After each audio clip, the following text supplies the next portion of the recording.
Désormais officiel, Kamou Malo est le nouveau sélectionneur des étalons seniors. L'information a été donnée ce 23 juillet par la Fédération burkinabé de football. Un entraîneur local qui a face à lui de grands défis à relever. Nous le découvrirons dans quelques instants.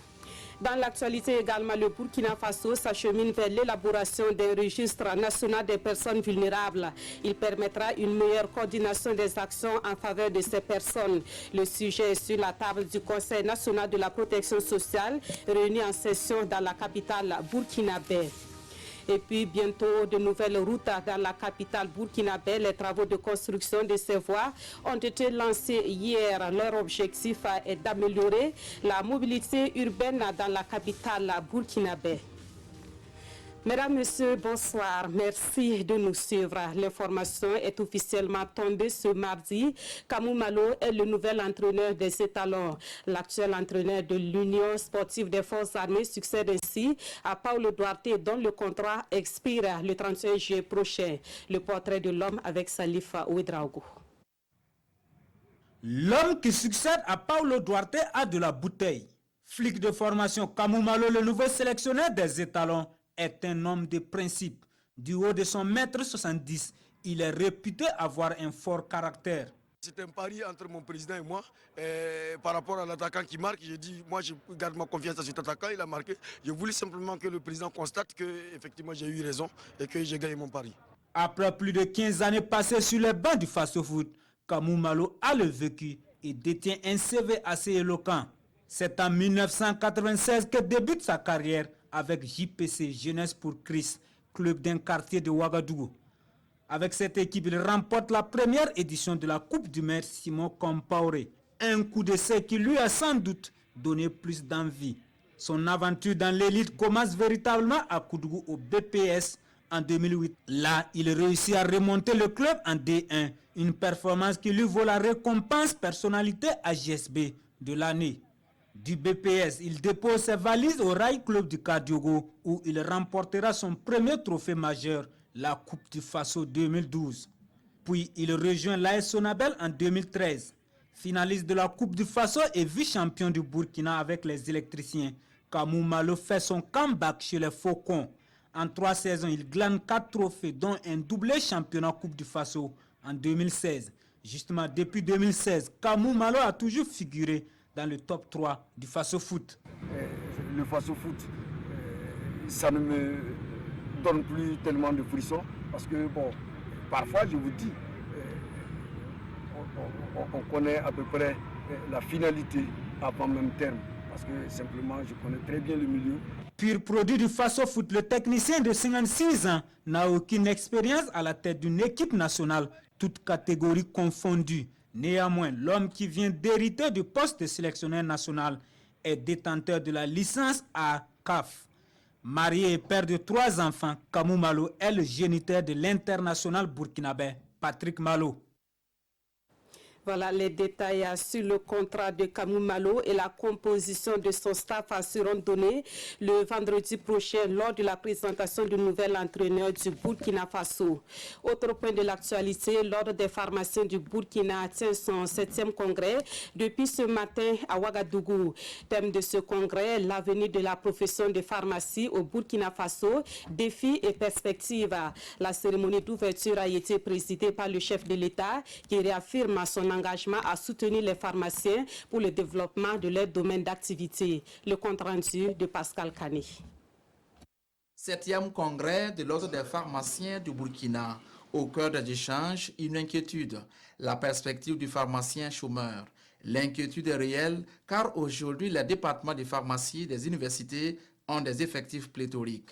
Le président du Faso s'associe ici à la réflexion.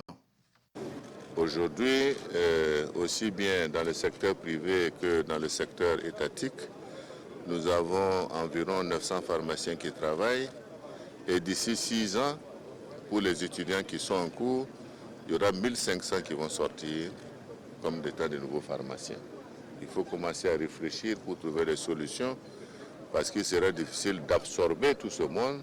Un autre secteur dans lequel il est important que aussi bien les pharmaciens que l'État, nous puissions mener la réflexion, c'est la question de la fabrication locale des médicaments.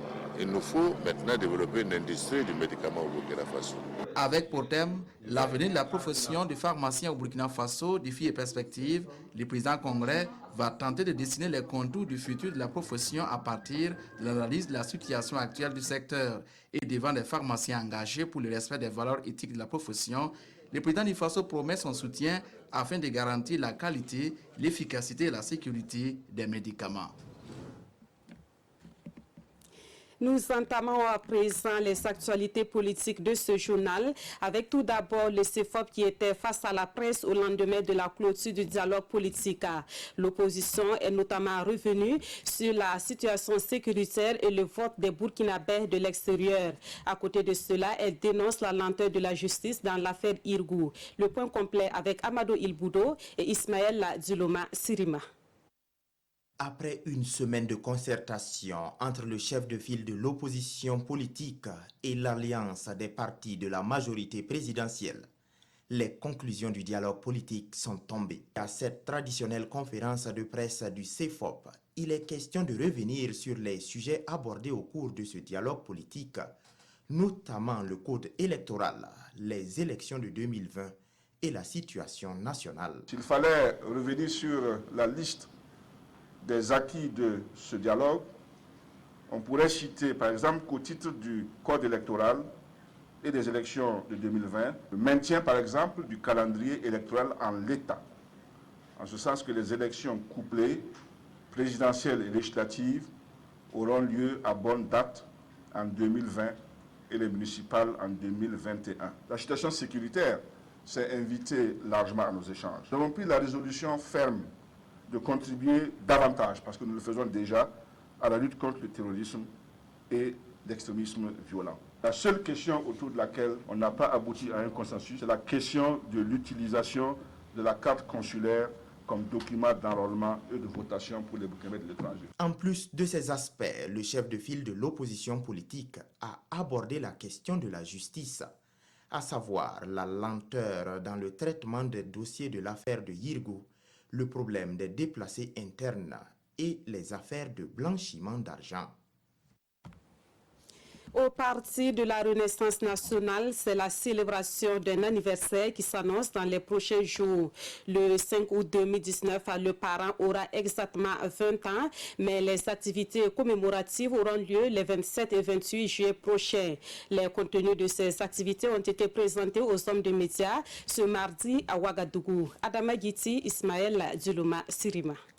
Dans la sobriété, voilà comment le Parti de la Renaissance nationale veut commémorer son 20e anniversaire. Sans donner le programme exhaustif de cette commémoration, le président du parent annonce des activités pour les 27 et 28 juillet prochains. Ces activités vont réunir les militants du parent des 45 provinces du Burkina.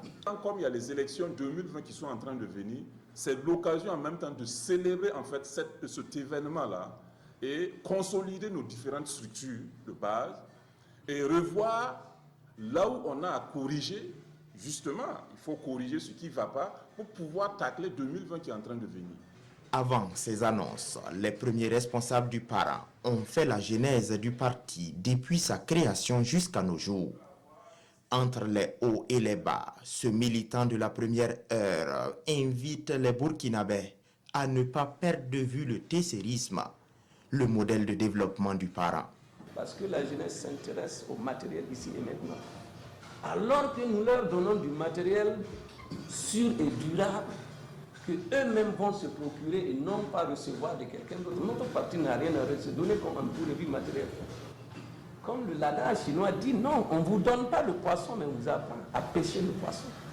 Et c'est pourquoi le parent invite la jeunesse à être de bons exemples de probité et à travailler pour que les futures générations puissent profiter de leurs sacrifices.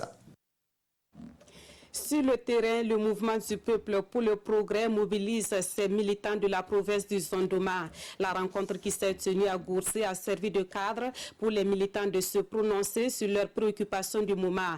La rencontre a été dirigée par une délégation du bureau politique national du MPP. Le point des échanges avec Issoufou Kaboré et Moussaki. Cité de Naba Baogo, l'hymne du parti MPP, Le mouvement du peuple pour le progrès retentit. Nous sommes à la rencontre entre une délégation du bureau politique national, militants et sympathisants dans le cadre des activités du parti. Armand Roland-Pierre Bewende et ses collègues sont venus encourager et remobiliser ces militants d'une part et d'autre part constater le renouvellement effectif des sections et sous-sections du MPP dans le zone d'Oma. Il fallait qu'on vienne faire le constat que ces structures ont été réellement renouvelées et installées et pouvoir partager avec nos militants à la base certaines informations de niveau national et les galvaniser pour les futurs combats. Une fois le message livré, place à des échanges. Les militants et sympathisants souhaitent la construction du siège du parti, des routes et des barrages et surtout l'octroi des crédits aux femmes.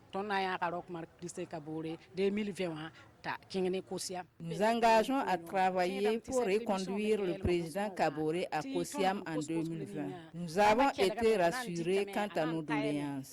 Les choses doivent changer d'ici 2020 pour que nous puissions faire un bilan auprès des autres femmes. Des réponses ont été données aux différentes préoccupations. Tout de même, membres du bureau politique national, militants et sympathisants se réjouissent du travail déjà abattu sous le pouvoir du président Roch-Marc Christian Kaboré. La délégation a invité les militants et sympathisants à établir les documents nécessaires pour les élections de 2020. Autre titre de l'actualité, le Conseil national de la protection sociale tient sa première session de l'année 2019 à Ouagadougou. L'objectif général de cette session est de donner des orientations sur les stratégies à mettre en place pour l'élaboration d'un registre national des personnes vulnérables. Il sera aussi question du plan d'action 2019-2021 pour la mise en œuvre de la politique nationale de protection sociale. Roger Kam et Maïmouna Traouri. 7e session du Conseil national pour la protection sociale, les échanges se sont essentiellement focalisés sur la problématique de la mise en place du registre unique des personnes vulnérables au Burkina Faso. La question a déjà été abordée en 2017, mais jusque-là, le processus piétine. Il est question ici de prendre des dispositions pour accélérer la constitution de ce registre. Un outil qui permettra de rationaliser les interventions des différents acteurs. La protection sociale est une opportunité que nous devons saisir pour investir dans nos populations à travers un bon ciblage et surtout des programmes intégrés pour les amener à être résilientes et productives. Je saisis donc une fois de plus l'occasion pour lancer un appel à tous les intervenants dans le domaine de la protection sociale pour une mobilisation sans faille en vue de traduire en actions concrètes notre vision commune d'un système intégré de protection sociale. Pour une meilleure prise en charge des personnes vulnérables au Burkina Faso, les participants à cette session ont fait des recommandations. Il y a eu quelques recommandations, notamment l'accélération de la mise en place des services sociaux communaux. Et également, on demande à tous les acteurs de s'aligner sur ce qui est fait au niveau national pour que très rapidement nous partons sur vraiment les résultats, notamment la mise en place du registre unique des personnes vulnérables.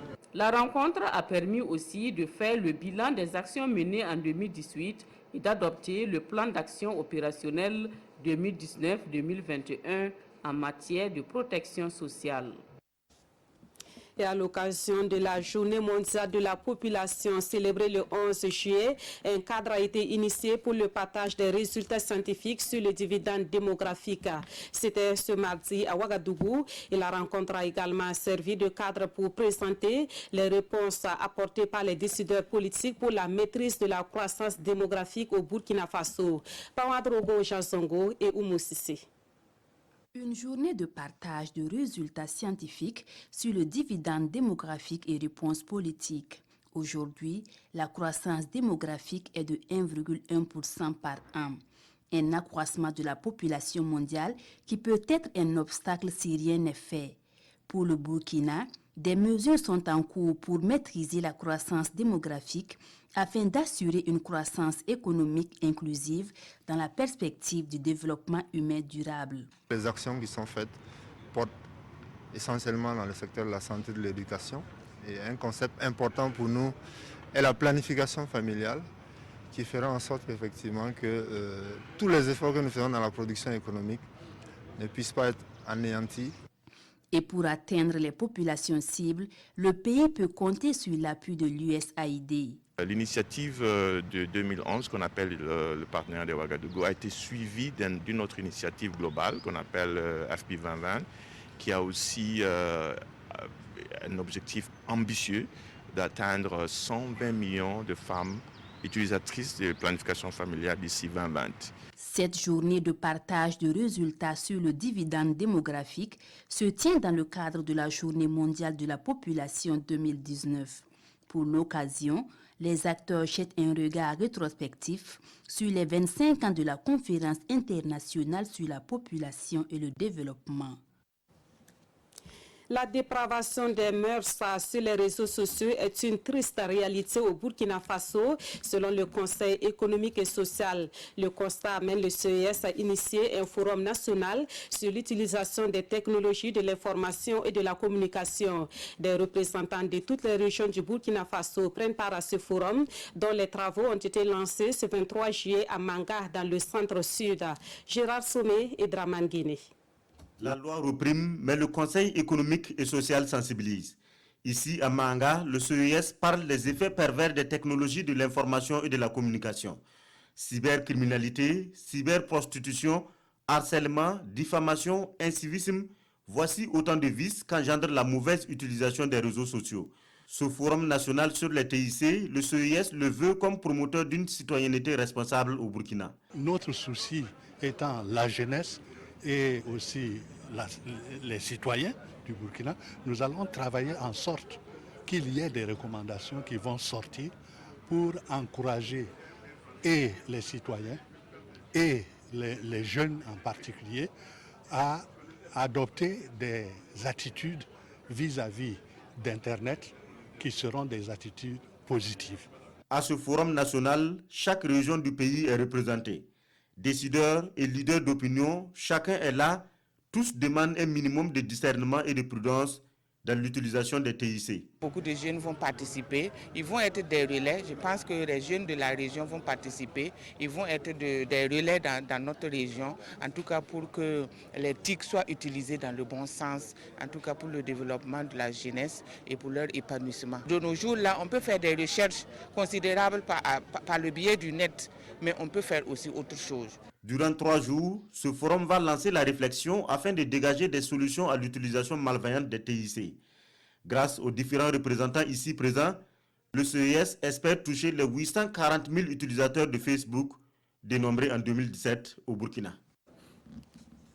Les acteurs de l'économie informelle peuvent aussi compter sur les syndicats pour la formalisation de leurs activités. À Ouagadougou, ils suivent une formation organisée par l'Union d'action syndicale. La formation va également dans le sens du respect des textes internationaux relatifs aux droits des travailleurs et ratifiés par le Burkina Faso. Adama Guiti et Maïmouna Traouri. Organiser et formaliser les acteurs de l'économie informelle, c'est le principal challenge des organisations des leaders syndicaux réunis ici en atelier de formation. Selon ces derniers, plus de 93% des travailleurs burkinabés sont dans l'économie informelle, ce qui présente une menace pour l'économie nationale. Nous constatons de plus en plus que le secteur informel prend du poids et ça fait tout un pan de la société qui est dans un environnement, j'allais dire, assez délétère. Et si nous n'avons pas un regard assez serein, assez exhaustif, on peut laisser des acteurs assez actifs qui contribuent beaucoup au développement des différents pays en termes d'économie, nous allons les laisser sur le pan des routes. Voilà pourquoi il est essentiel que l'organisation syndicale en tant que contre-pouvoir se donne les voies et moyens et faire en sorte à ce que l'ensemble des traités et conventions internationales qui ont été ratifiés dans le sens de la protection du monde du travail, qu'ils soient formels ou informels, et interpeller suffisamment l'autorité afin que ces conventions soient scrupuleusement respectées. En juin dernier, la communauté internationale a célébré le centenaire de l'Organisation internationale du travail, une célébration qui a permis l'adoption de la déclaration sur l'avenir du travail à travers la formalisation de l'économie informelle. Des enseignants burkinabés et canadiens sont également en formation dans la capitale burkinabé. C'est un cadre d'échange et de partage d'expériences sur l'éducation pédagogique dans leurs pays respectifs. La formation est organisée par le syndicat national des enseignants du secondaire et du supérieur. Jean-Eudes Bayala, Abdoul Rasmane Zongo. 130 enseignants sur les bancs. C'est la 10e édition de la formation en poste, une idée portée par le syndicat national des enseignants du secondaire et du supérieur. C'est une rencontre de partage d'expériences, mais aussi une occasion d'outiller les participants en vue des concours professionnels. Qui veulent partager leur savoir-faire, leur savoir-être et tout ce qu'ils ont comme bagage pédagogique avec des enseignants burkinabés en vue de mieux les outiller. La formation en poste est une initiative canadienne au profit de quelques partenaires syndicaux dont le but également est de renforcer le brassage culturel et le partenariat entre les deux peuples canadiens et burkinabés afin d'améliorer le système éducatif. Nous sommes 4 enseignants du Canada qui venons ici pour partager nos connaissances avec les enseignants burkinabés. Nous espérons que nous allons apprendre autant que nous allons partager avec nos camarades burkinabés. Cette formation se tiendra sur une durée de 5 jours. Dans l'actualité également, 3 conventions de financement ont été signées hier entre le gouvernement burkinabé et son partenaire allemand. Le coût global de ces financements s'élève à 25 milliards 91 millions de francs CFA. Ces fonds serviront à réaliser des projets dans les domaines de l'eau potable et de l'énergie au profit de 4 régions du Burkina Faso. Nous suivons la signature des conventions de financement avec Idrissa Warga et Abdoul Rasmane Zongo.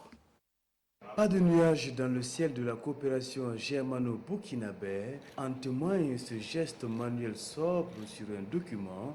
Cela s'appelle ici une signature, puis une autre et une dernière. Et voilà enfin entériné officiellement 3 contrats de financement d'un montant global de près de 26 milliards de francs CFA entre la partie burkinabé et allemande.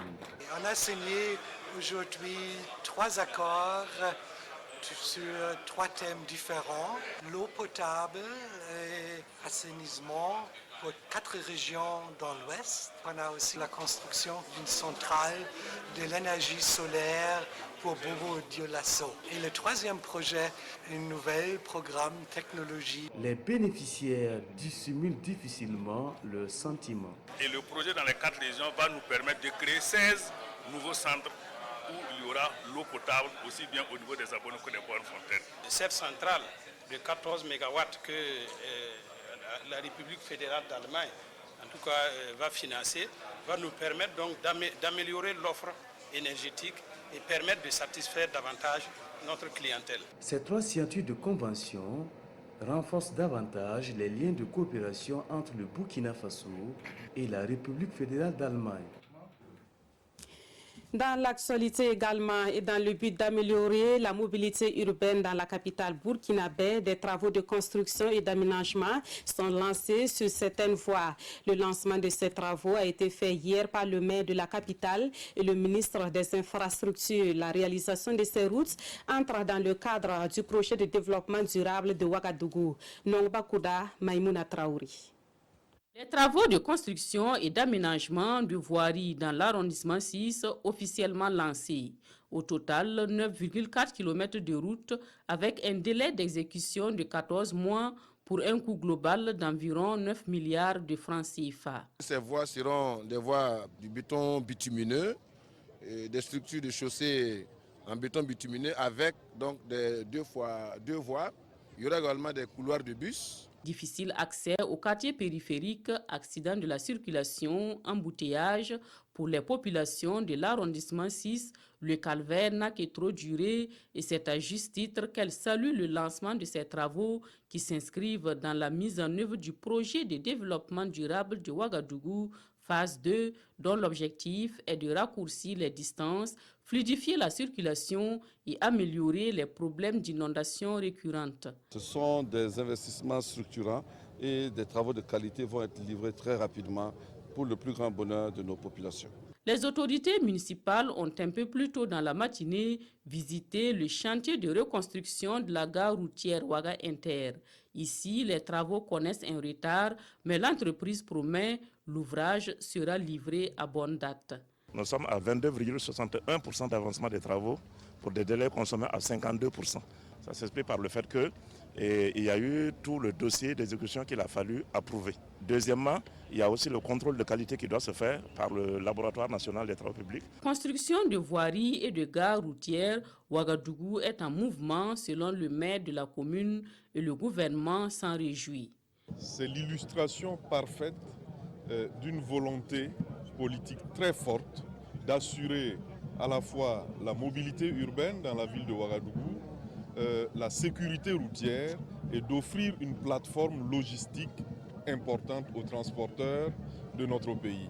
À terme, Ouaga Inter présentera ce visage, une gare routière moderne avec des équipements de transport, d'assainissement et de mobilité, une administration, une infirmerie, de l'éclairage public avec une toiture photovoltaïque intégrée. La mobilité urbaine connaîtra également une amélioration à Ouagadougou au niveau de l'arrondissement numéro 4. Les travaux sont lancés pour le bitumage du prolongement de l'avenue du président Jean-Baptiste Ouédraogo. Le chantier est financé par l'Agence française de développement à hauteur de 4,5 milliards de francs CFA. Plus de précisions avec Draman Guéné. Avenue président Jean-Baptiste Ouédraogo, arrondissement 4, Ouagadougou. Des scènes de liesse pour recevoir le début des travaux de bitumage de la route et de ses annexes sur la rue Babarawa. Sur 2,5 km, ce sont des rues prioritaires de l'arrondissement 4 qui seront dans 12 mois en béton bitumineux. Ils seront également en 2x2 voies, c'est-à-dire sur chaque allée vous allez avoir 2 voies et il y aura un éclairage central. Il y a un certain nombre d'assainissements même de tout le quartier qui sera fait. Il y a des caniveaux qui vont être faits pour les amener vers les grands exutoires, c'est-à-dire vers le canal du parc urbain Bangrouego. Et partout où ces canaux vont être faits, les routes vont être rechargées et remis à niveau pour attendre d'autres budgets pour commencer à les bitumer. Toutes les commodités sont prévues sur ces voies à la fin des travaux, des parkings et stations de bus, des caniveaux d'évacuation aussi. Au regard de la qualité des entreprises choisies, de la mission de contrôle, au regard également de la conception technique du projet, des mesures environnementales et sociales qui sont prévues ici, nous aurons en tout cas une route de belle facture qui viendra en tout cas faciliter la circulation. 4,5 milliards de francs CFA, c'est le coût total des infrastructures financées par l'Agence française de développement et portées par la mairie de Ouagadougou. En bref, sachez que suite à l'exception d'inconstitutionnalité de l'article 67 du Code pénal soulevé par les avocats du général Gilbert Diendéré le lundi 15 juillet dernier, la Chambre de première instance du tribunal militaire de Ouagadougou, chargée du jugement du dossier putsch de septembre 2015, avait alors saisi le Conseil constitutionnel pour avis. Une semaine après, les grands juges ne se sont pas toujours prononcés sur la question.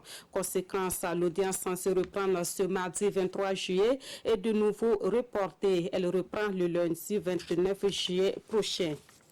L'actualité ici à la radiodiffusion télévision du Burkina, c'est le lancement de l'émission des vacances à Faso Academy. Cette année, Faso Academy sera à sa 14e édition et prévoit de grandes innovations. De l'inscription au déroulement de l'émission en passant par son contenu, tout a été présenté lors de la cérémonie de lancement organisée hier par l'équipe de Faso Academy. Roger Bembamba et Oumou Sissi. Les vacances seront encore musicales sur la télévision du Burkina. Faso Academy 2019 est officiellement lancée ici.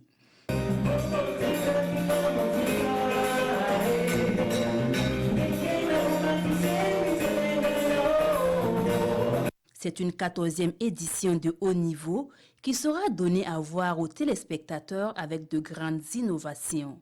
Une fois les inscriptions terminées, un comité de sélection va procéder au tri des meilleures voix des 13 régions du Burkina. Ce comité accordera le ticket à l'entrée de l'académie à 45 candidats. Une fois retenus, Les candidats démarreront la compétition en mode 8e de finale. Une autre innovation qui s'invite à cette édition, contrairement aux éditions précédentes, où il n'y avait que la chanson imposée en semi-live, cette année, les candidats amorceront l'édition en acoustique déjà. Les candidats qui passeront avec succès les phases de la présélection seront repartis en 4 poules. Autre innovation de cette 14e édition, l'instauration de la chanson en duo et d'une autre chanson au choix. À ce niveau, le candidat devra se faire accompagner par un instrumentiste de sa région d'origine. Le gagnant de Faso Academy 2019 empochera la somme de 3 millions de francs CFA. Appel est fait ici aux sponsors d'associer leur image à ce grand événement des vacances. Les candidats de Faso Academy 2019 seront accompagnés par les musiciens de Bill Akakura. La finale est prévue pour le 28 septembre prochain.